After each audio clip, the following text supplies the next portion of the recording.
Hear from the coach first. It's the best place in the world to play football. This is the Pete Carroll Preview, presented by Pizza Hut. Here's your host, Steve Raible. Pete, once again, thanks for taking a couple of minutes and chatting with us here as we get set to take on the Titans this weekend. Home opener at Lumen Field. And by the way, I know it's belated, but from the wife and the family and everybody else, happy birthday to you. We are glad you're our guy and you're here coaching. What do you think of birthdays? Have you been a big birthday guy all your life? No, not really. But no? this one was kind of fun, to tell you the truth. It was kind of fun. Everybody was kind of how so? I don't know if they're excited for me or they're just kind of looking at me like, are you kidding me? Anyway, it was fun. And everybody around here was really sweet and nice and all that kind of stuff. So I ate too many cupcakes. And matter of fact, I stole away for a few minutes, got to roll around and tackle the grandkids and play a little ball in the front yard and that kind of stuff. So it was good. Well, very good. Well, one of the things you said this week is you said, I'm older than anybody, so I can say what I want to say. So say something to the 12's who get to come back to Lumen Field this weekend and watch your team play. I just hope, there's a lot of pressure because we want to perform for them. And we're not going to be able to give them back everything that they didn't get last year. But I'm just really excited about, reuniting and feeling the special connection that there is here. I've grown to realize we have this extraordinary fan base. There's just a sense of loyalty here that's really special, and it's created such an environment that this is the toughest place to play, and everybody knows it. And you could look no further than a week ago in Indianapolis to see how many Seahawks fans went back to Lucas Oil to watch you guys play. When we're doing the radio broadcast, it sounds almost like a home game. Toward the end of the game, there was only Seahawks fans left. Yeah. Our peeps were there on it. Now they were doing the Seahawks, and it resounded. Which is, we talked to the team about that the night before. That we'll take care of the noise in the fourth quarter, and it'll be all us. And sure enough, it was. So it was really fun. Well, obviously, it was a great start last week in Indianapolis, winning there. And I remember you saying after the game just how impressed you were about the way everybody played. So now you come in this week and you're coaching the guys up to get set for the next game.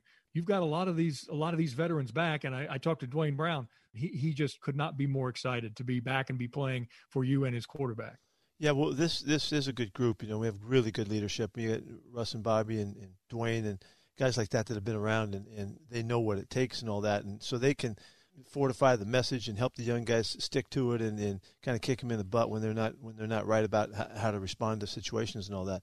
But you still have to go back and redo it all again, even though we have won and been successful.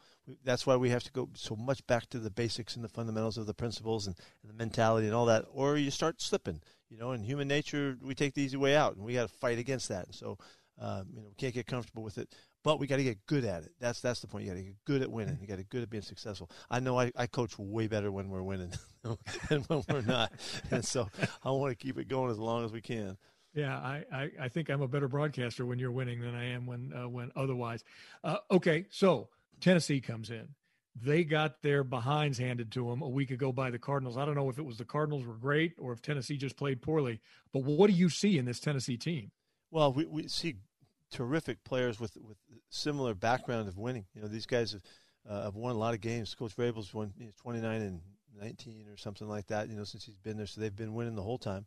They've won 11 games last year in the playoffs and all that. And so we know that's who they have in their locker room.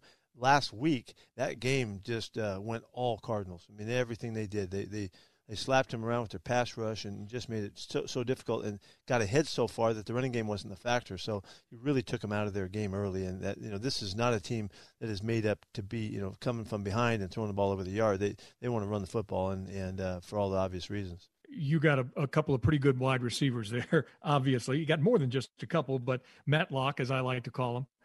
But now Tennessee comes in here with a couple of guys who are really, really tough, not only making big catches, but after the catch too. Talk a little bit about A.J. Brown and Julio Jones. Yeah, well, most of our fans will be really familiar with Julio Jones and maybe not quite as much with A.J. A.J.'s a great player. Matter of fact, he was teammates with D.K. In college, and those guys were the 1-2 punch there. But A.J.'s a fantastic ball player. He's big and strong and makes big plays and comes through and wins games with game-winning types of plays.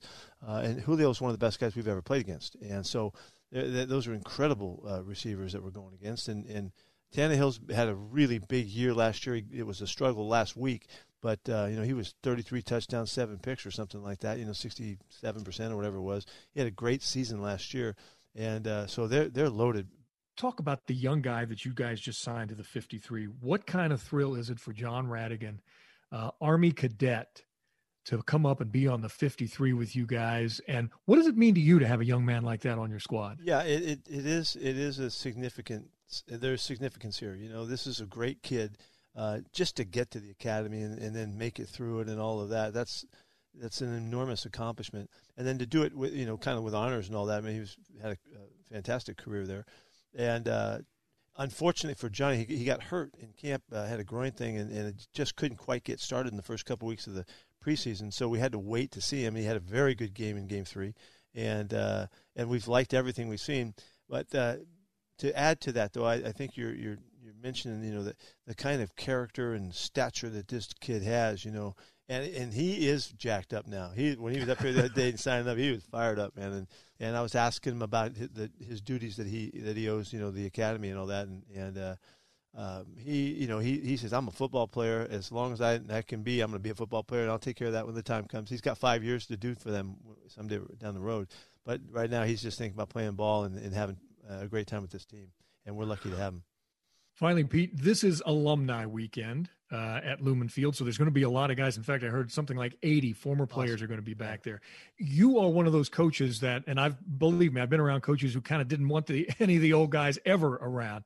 You seem to take just the opposite tack. How important is it for you to kind of keep that touchstone with the guys that you've coached, and not just the last couple of years, but going back to the years, maybe Patriots, Jets, certainly USC and beyond? Yeah, well, I love ball players and knowing what they've been through in their background, their history, and their life of growing up as a football player, and then to come back and visit it and touch base with that again, and make contact with the guys that they hung out with, and to let themselves dream a little bit again, about what it's like playing, and there's nothing I got but gratitude for those guys, and want to give them every opportunity. This is their program to me, and we're just kind of the stewards right now.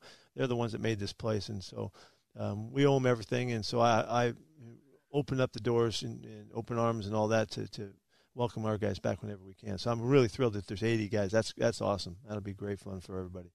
Well, they won't be playing for you this weekend, but they will certainly be cheering on the guys you're coaching right now. Pete, best of luck against the Titans on Sunday. All right, Rapes, here we go. Touchdown, Seahawks! The Pete Carroll Preview on Seattle's Morning News has been brought to you by Pizza Hut. Catch the game right here on KIRO Radio 97.3 FM, your home for the Hawks. Holy catfish!